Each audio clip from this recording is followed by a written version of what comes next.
Hello, who is there? Listen, if your child is always snoring, having noisy breathing, or breathing heavily while resting, playing, walking, or sleeping, please don't ignore it.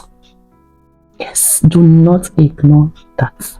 And the blockage may be as a result of an enlarged adenoid, which is a growth behind the nose. It may be an enlarged tonsil, which is a growth in the throat just behind the tongue.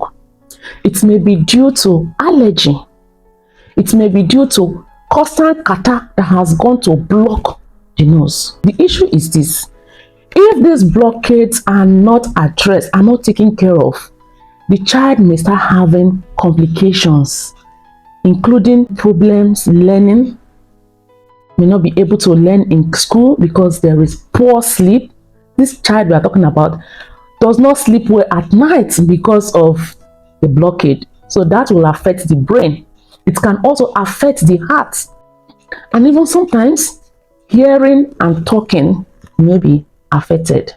So if your child is having noisy breathing, please take that child to see a doctor to avoid unnecessary complications. For more explanation on this, please do well to check my YouTube channel. I'll see you in the next one. Let's talk wellness. Bye.